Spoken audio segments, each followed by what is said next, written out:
Saludo de oportunidad para todos y todas, espacio de la Administración Municipal de Apartado, Antioquia. El tema del día, ayudas diagnósticas, ecografías obstétricas. Nos acompaña entonces la doctora Patricia Ortiz, radióloga que presta sus servicios en este momento en OIC, que ya oferta una cantidad de ayudas diagnósticas para el municipio de Apartado y para la zona de Urabá. Con los buenos días para la doctora. Vamos a iniciar hablando de ecografías obstétricas.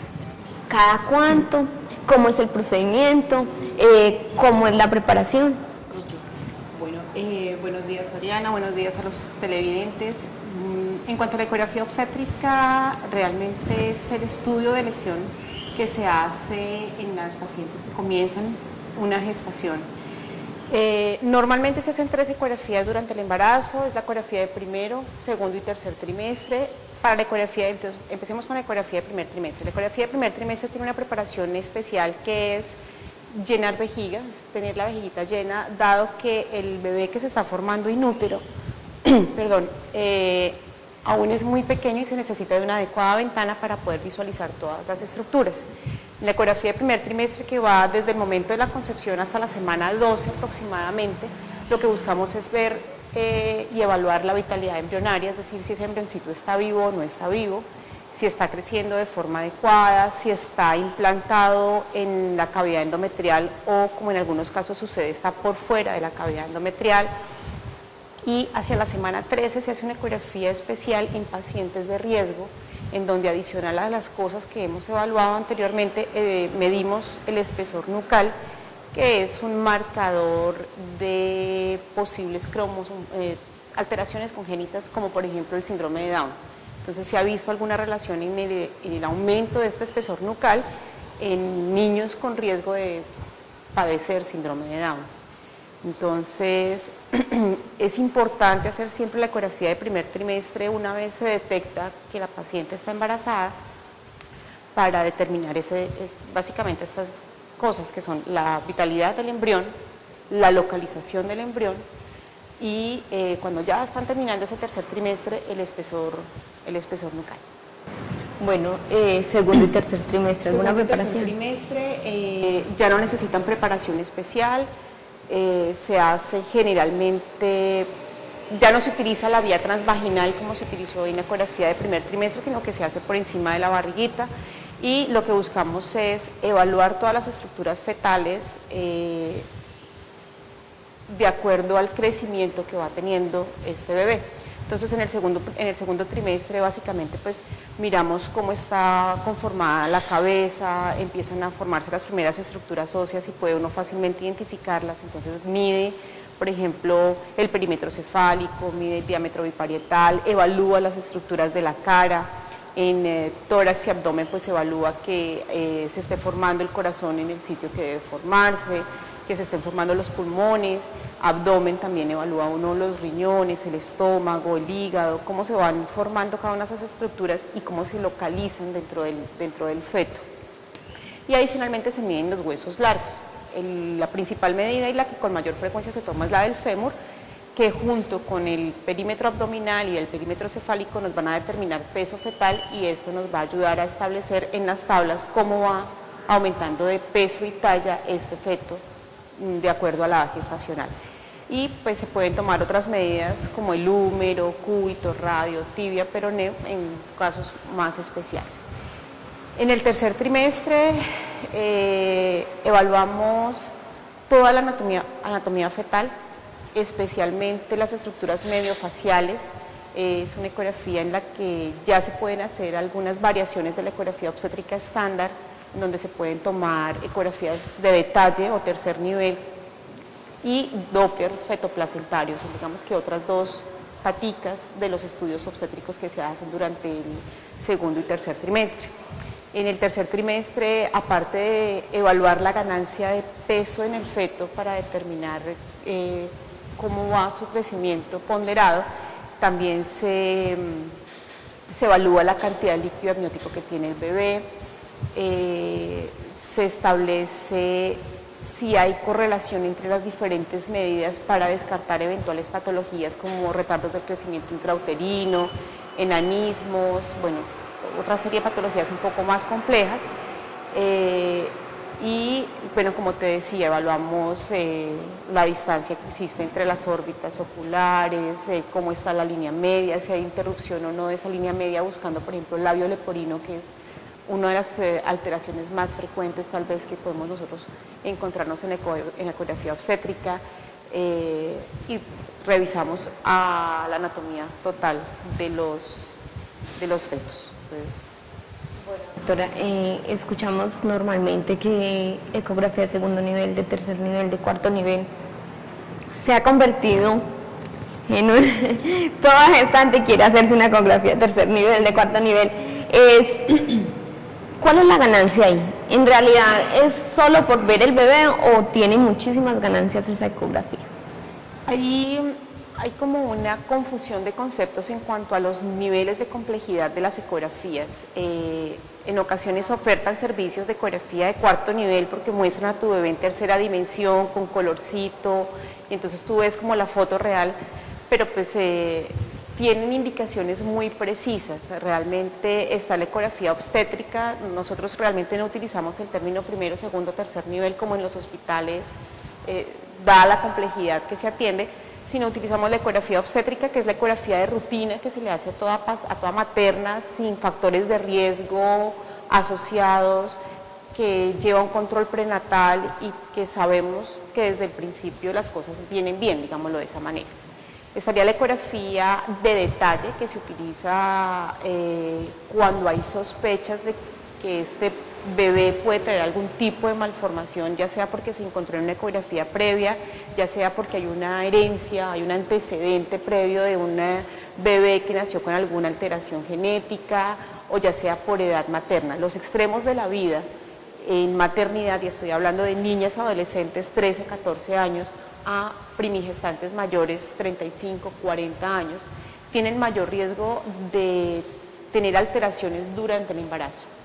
Entonces, en estos extremos de la vida se utiliza con alguna frecuencia las ecografías de detalle, que podrían ser llamadas ecografías de tercer nivel, y el Doppler fetoplacentario. Pero estas dos ecografías o estos dos tipos de estudio tienen indicaciones muy precisas de acuerdo a lo que el médico ginecólogo que le está haciendo el seguimiento y el control prenatal quiere evaluar. Entonces, si todo el embarazo va bien, si la mamita no tiene factores de riesgo, si no hay antecedentes que nos hagan pensar que esa mamá puede tener un embarazo con algún tipo de complicación, digamos que la ecografía obstétrica cumple con todas las cualidades necesarias para evaluar de forma íntegra el bebé. Aunque en los informes solamente se presente el diámetro biparietal, el perímetro cefálico, el diámetro abdominal y la longitud del fémur, el médico radiólogo siempre ha evaluado en la totalidad las estructuras del bebé, siendo consciente de que no hay ninguna otra alteración para mencionar o que valga la pena ahondar en el tipo de estudios. Como te decía ahorita, en los extremos de la vida, cuando se solicitan con mayor frecuencia ecografías de detalle y ecografías Doppler fetoplacentarios, porque existe alguna indicación especial de acuerdo al control prenatal. Entonces, esta es una mamita primigestante mayor, tiene 40 años, es su primer embarazo, el riesgo de que tenga, por ejemplo, un bebé con un síndrome de Down es muy alto. Entonces, lo que queremos es evaluar cómo viene ese bebé y si realmente es patente este riesgo. Entonces, yo le hago una ecografía de detalle, miro que la cabecita y el abdomen estén creciendo de forma simétrica, que los huesitos largos estén creciendo de forma adecuada durante el transcurso del embarazo, que la placenta esté bien posicionada, que no hayan alteraciones, como te explicaba ahorita, de la línea media, ¿sí? Que nos pueden como prevenir de lo que viene a presentarse posteriormente. Y el Doppler fetoplacentario se utiliza más que todo en pacientes que hacen hipertensión inducida por el embarazo, o que son pacientes hipertensas previamente y quedan embarazadas.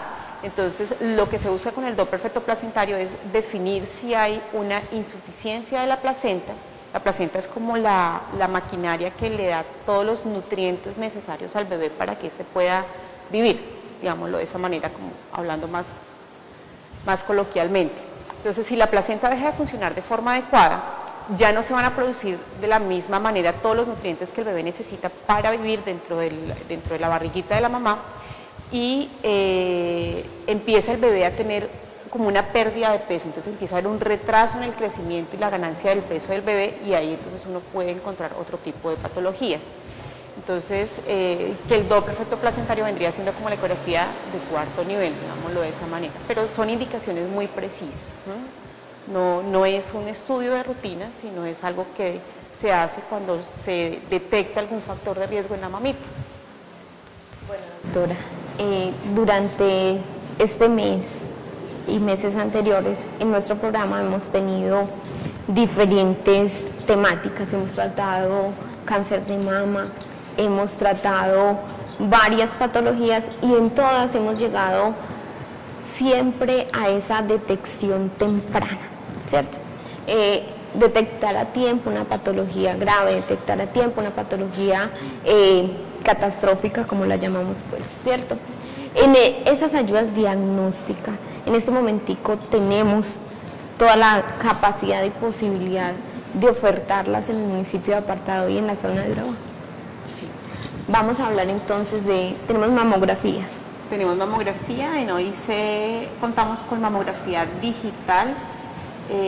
Esto significa que el estudio se toma en un equipo que me permite tener la imagen a un computador, la cual puedo yo optimizar con contrastes y brillos para facilitar la lectura y la visualización de patologías específicas. ¿Cuánto nos demora una mamografía? Una mamografía en tomarse se demora aproximadamente 10 minutos, tal vez. Son 4 proyecciones, 2 en cada mama, dependiendo pues en parte del tamaño de la mama. Y la lectura pues dependiendo también de la complejidad de la patología que tú encuentres. Pero digamos que si el radiólogo, si el estudio se toma y se leyera ahí mismo, en 1 hora la paciente ya tiene su resultado. Con los buenos días para Heidi Peñata, subsecretaria de Salud Pública, que nos acompaña ahora en el set. Nuestro tema del día, ayudas diagnósticas desde OIC. Vamos a hablar, doctora, de esas ecografías guiadas. En la zona de Urabá es muy común en nuestro municipio tengamos que desplazarnos hasta Medellín para hacernos este tipo de ecografías pues de ayudas diagnósticas tan especializadas, con biopsia, que hay que hacerlo guiado, que además debe ser a tiempo, que si es a tiempo tenemos una cantidad de soluciones y evitamos una cantidad de complicaciones. Ya también tenemos ese servicio. Sí, sí, en OIC contamos básicamente con todos los servicios de imágenes diagnósticas y procedimientos guiados por imágenes diagnósticas. En cuanto a ecografía, se hacen estudios de prácticamente cualquier zona del cuerpo. Esto significa que podemos hacer biopsias guiadas por ecografía de masas en tejidos blandos, de masas en seno, biopsias transrectales de próstata en el caso de pacientes con crecimiento prostático, hombres generalmente mayores de 40 años con algún tipo de lesión en la próstata, se hacen este tipo de ecografías y eventualmente también se podrían tomar biopsias de otro tipo de órganos como pulmón, riñón, hígado, ¿no? Aunque esto implica no solamente una adecuada coordinación entre el servicio de radiología y su estructura en sí para poder realizar el procedimiento, sino con un servicio de patología. Digamos que yo pudiera hacer en este momento en OIC una biopsia de riñón, ¿no? Pero no contamos con la disponibilidad del laboratorio inmediatamente para poder leer este tipo de patologías que deben leerse en fresco. Entonces digamos que nuestra limitante aún está en la posibilidad de que los laboratorios procesen este tipo de muestras también por el mismo tipo de especialización que se necesita.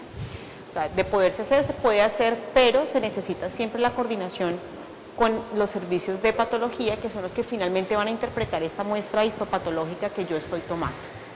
Entonces, por ecografía prácticamente hacemos o aspiraciones o biopsias tipo Trucut, que son dos tipos de biopsia diferentes. En una, lo que hacemos es, en una lesión de características líquidas, por decirlo de alguna manera, pues yo tomo con una aguja especial y saco una muestra de ese líquido. Pero cuando son lesiones de aspecto sólido, como frecuentemente ocurre en mama, por ejemplo, se necesita tomar una biopsia con una aguja especial que lo que me saca es un cilindro de tejido.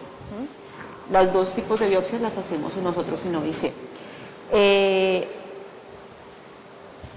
No tenemos en este momento el servicio de biopsia por mamografía, ¿sí? Marcación con arpón, por ejemplo, que es una de las cosas que se utiliza en patología de mama. Hay lesiones que no se identifican por ecografía, sino por mamografía. E igual existe la posibilidad de marcar esta lesión por mamografía y ponerle un arpón, que es una especie de alambre muy delgadito a la lesión. Pero ¿qué se necesita? Se necesita de todo el equipo de cirugía para que yo marque con arpón la lesión e inmediatamente la paciente se traslade al servicio de cirugía para que le hagan la resección de la lesión que yo acabo de realizar. Entonces, ¿por qué no la realizamos? Porque OIC no se encuentra dentro de un hospital, se encuentra en un consultorio donde habitualmente atendemos urgencias y consulta externa y no contamos con un equipo de cirujanos, digámoslo de esa manera, para que el tiempo que pasa entre el momento en que yo hago la biopsia por arpón y la cirugía sea el menos posible, digamos que es la limitante que tenemos en este momento para poder hacer ese tipo de estudios. De la muestra, el tiempo entre la extracción de la muestra del paciente, el envío, lectura y todo eso, ¿es más o menos qué tiempo?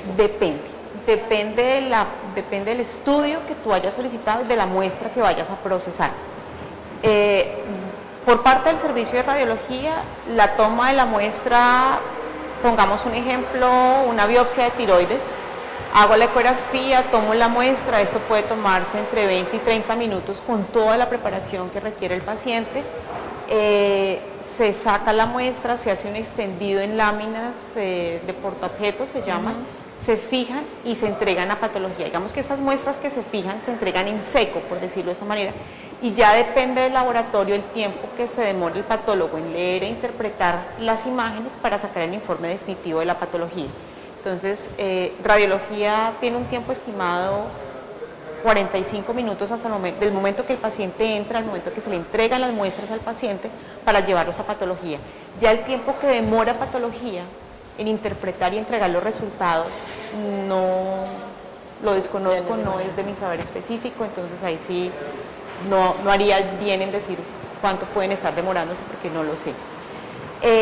Muestras en fresco, como por ejemplo las biopsias de riñón, son muestras que no pueden pasar más de 5 minutos. Yo tomo la muestra, la monto en el portaobjetos, pero no la puedo ni fijar, ni echarle alcohol, ni echarle formol porque daño el tejido. Son muestras que tienen que verse inmediatamente, motivo por el cual no hacemos biopsia de riñón. Sí. Tenemos la capacidad, pero no podemos hacerla porque no tenemos el laboratorio para procesar ese tipo de muestra. Biopsias de próstata. Igual, se demora desde que el paciente entra hasta que el paciente sale del consultorio con sus muestras, más o menos entre 30 a 40 minutos, porque las muestras se conservan en formol. Es un tipo de tejido que sí puede aplicársele esta sustancia que le permite transportarlas un tiempo, no sé, 1 o 2, inclusive pueden de un día para otro guardarse las muestras refrigeradas para ser llevadas después a patología.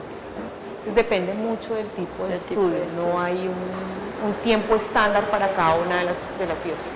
Porque hay algo que angustia mucho como a los pacientes de nuestra región y es esa parte, o sea, es el tiempo en que se toma la muestra, se hace la lectura, se hace el estudio y viene el resultado, porque muchas veces uno suele ver que el tiempo es mucho, ¿cierto? Y la patología o la condición del paciente apremia mucho. Entonces, ese como ese desespero que a uno le da como paciente en ese lapso de tiempo que uno no sabe, bueno, si tengo, no tengo, cómo estás. Uno es la agilidad en la detección de la enfermedad y la prestación del servicio.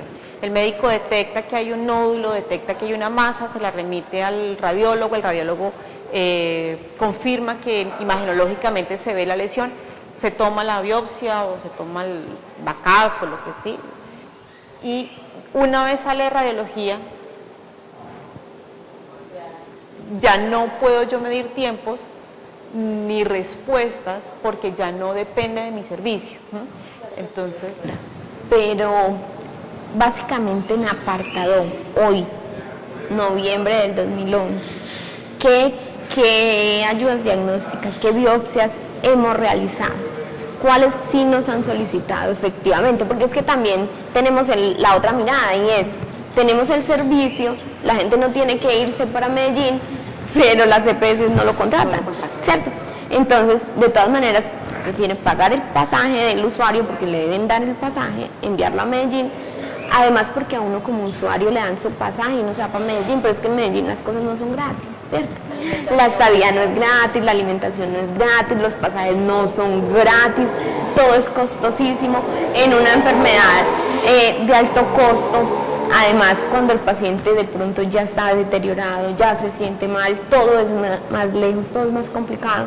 Entonces tenemos la oferta del servicio, pero no lo estamos usando. De todas maneras estamos mandando a la gente para Medellín, o sí lo estamos usando. no, sí, en OIC con mucha frecuencia, yo podría decir que 2 a 3 veces a la semana estamos haciendo mínimo una biopsia de próstata, una biopsia de tiroides, una biopsia de seno, o sea, como mínimo.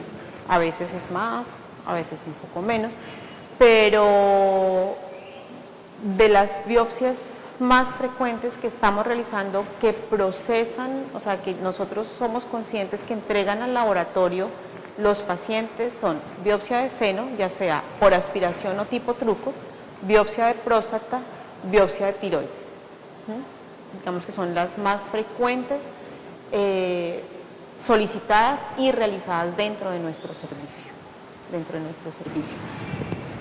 No sé hasta qué punto el proceso de estas biopsias se esté haciendo en apartado 2, habría que preguntarle al laboratorio. Nosotros trabajamos de la mano con un lab.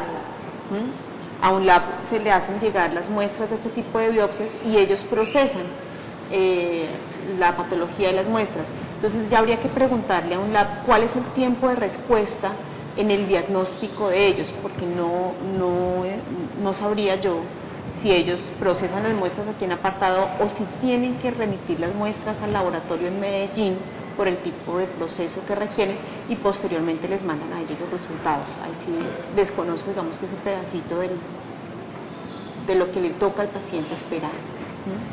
Resonancia magnética. Nosotros en OIC Urabá no tenemos el servicio de resonancia magnética. Se necesitan de condiciones estructurales muy específicas para poder sostener físicamente el magneto de un resonador. Entonces, en este momento en la planta física que nosotros tenemos, no contamos con esa estructura para poder hacer resonancia magnética en nuestro servicio de OIC.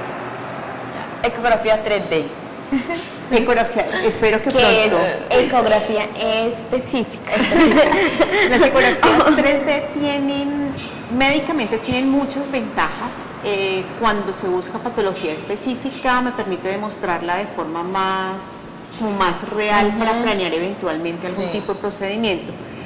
Pero en el transcurrir del estudio y de las pacientes que nosotros atendemos, realmente con ecografía obstétrica 2D hacemos los diagnósticos necesarios y pertinentes para los ginecólogos. O sea, la ecografía obstétrica en 3D sí me deja ver mucho más bonito.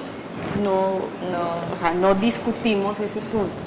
En patología específica, pues al médico cirujano que va a intervenir, por decir de alguna manera, encontramos un defecto en el tubo neural del bebé y van a hacer cirugía fetal. Es algo que aún no se está haciendo de forma rutinaria, ni siquiera en las grandes capitales, o sea, son cirugías demasiado específicas, en donde la información en 3D sería valiosa.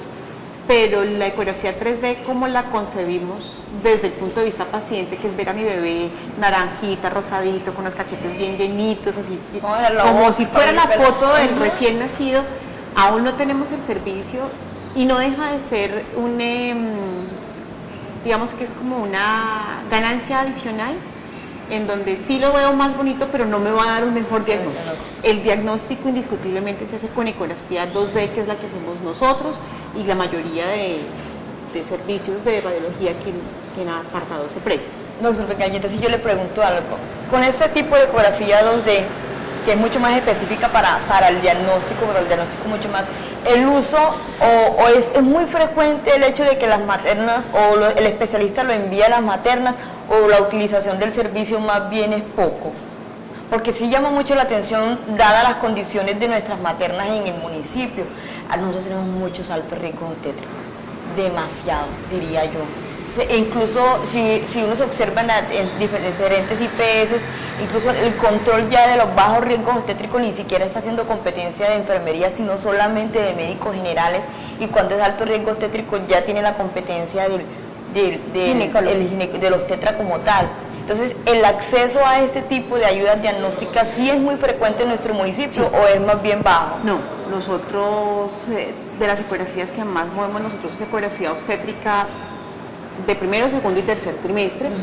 En OIC, adicionalmente, pues los radiólogos que trabajamos, tenemos el entrenamiento en ecografía de detalle, que ya hablábamos con Adriana, y ecografía Doppler fetoplacental, que son dos estudios un poco más específicos y que dependen del riesgo obstétrico de la materna. Son ya estudios que, de acuerdo al criterio médico del ginecobstetra que está haciendo el control prenatal, que es quien idealmente debe hacer el control prenatal, define si la paciente requiere este tipo de estudios, y en OIC estamos prestos a realizarlo. O sea, los que estamos allí tenemos este entrenamiento y podemos hacer el estudio con los más altos estándares de calidad que exigen las diferentes sociedades científicas para poder hacer un diagnóstico acertado de nuestras pacientes. Ahí me queda una pregunta, doctora, y es: ¿qué diferencia hay entre una lectura obstétrica por el obstetra o por el radiólogo? ¿Es mucho más específica si quien lo hace es un radiólogo? Depende de lo que busque los tetras. Depende de lo que esté buscando los tetras. Nos metemos en un campo difícil. Mira, realmente yo no tengo problema con quien practique el estudio, siempre y cuando quien realice el estudio tenga el entrenamiento y la conciencia adecuada de lo que está haciendo. Desafortunadamente, en nuestro medio hemos encontrado que no solamente los radiólogos están realizando este tipo de ecografías, sino que algunos médicos familiaristas con algún entrenamiento en imágenes diagnósticas y algunos médicos ginecólogos también están realizando este tipo de estudios. Yo defiendo mi profesión. Yo me especialicé 4 años en solamente imágenes diagnósticas. Lo que creo hace que mi ojo esté mejor entrenado es mi profesión. Sin embargo, he de reconocer que existen ginecobstetras que han tomado cursos en imágenes diagnósticas y han dedicado la mayor parte de su tiempo en imágenes diagnósticas, haciendo muy buenos diagnósticos.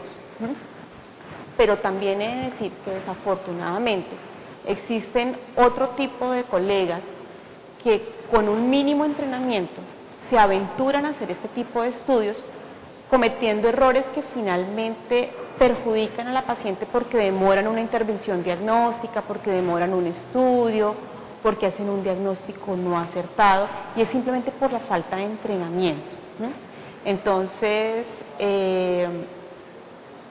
finalmente no importa quién lo haga, siempre y cuando la persona que lo está haciendo cuente con el entrenamiento y tenga como el insight de decir: sí, yo tengo el entrenamiento, yo he practicado, yo he estudiado y tengo la capacidad de hacerlo. Pero le recomendaría sí a nuestras pacientes y en general a los usuarios que en la medida de lo posible busquen el especialista en cada cosa. Si yo soy un médico familiarista, yo dediqué 3 años de mi vida a especializarme en medicina familiar. Esto me da una visión diferente de quien se especializó durante 3 o 4 años en solamente imágenes. Igual pasa con el médico ginecobstetra.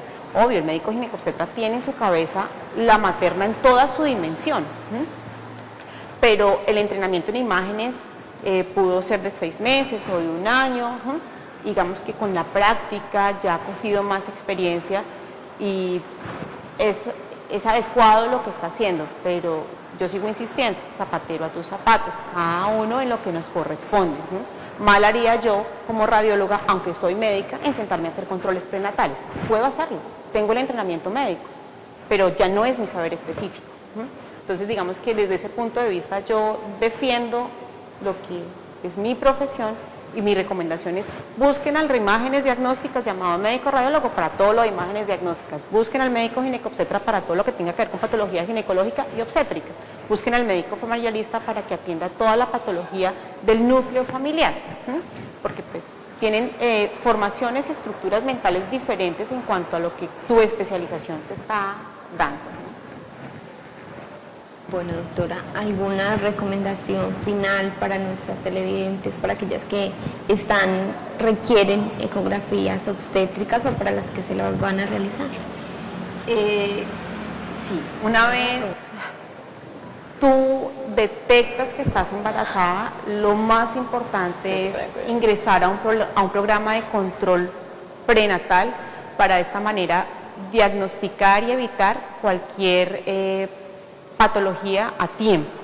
El control prenatal, desde el primer momento en que se identifica que se está embarazada, debe hacerse durante los 9 meses de embarazo y el médico, quien te está haciendo el control prenatal, es la persona que debe mandarte los estudios para saber cómo va progresando tu embarazo y cómo va progresando tu bebé.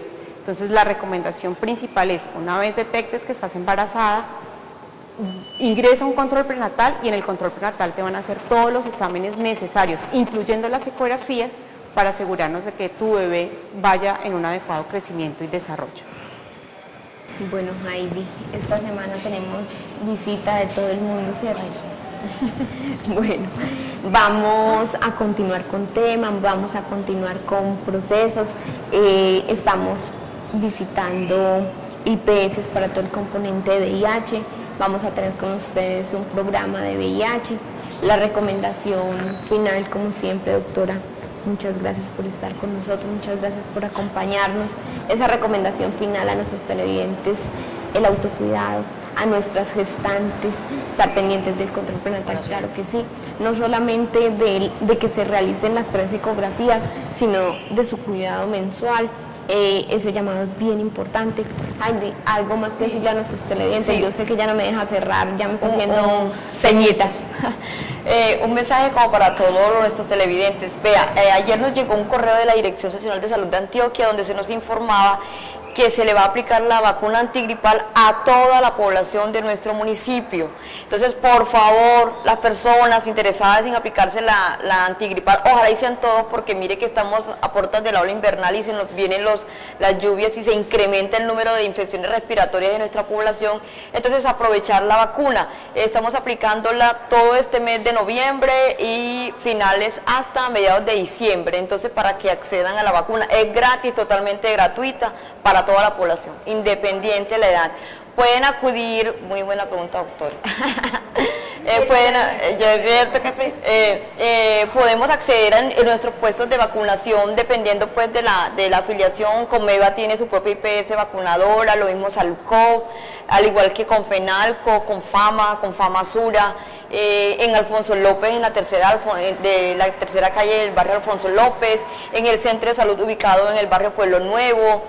Para el 26, recordarles que para el 26 de noviembre vamos a hacer la jornada de vacunación, donde el énfasis precisamente va a ser la aplicación de la vacuna antigripal. Entonces, para que por favor, ya que tenemos la oportunidad de acceder a la vacuna, vayamos por ella. Sí, un punto, Heidi, es esta vacuna ha pasado como por unos procesos largos, ¿cierto? Empezamos con niños, en los extremos, ¿cierto? Sí. Con niños, con adultos, luego niños más grandecitos, adultos más jóvenes. Llegamos al punto de decir, es universal, ¿cierto? Es para todo, para todas las edades, es para toda la población.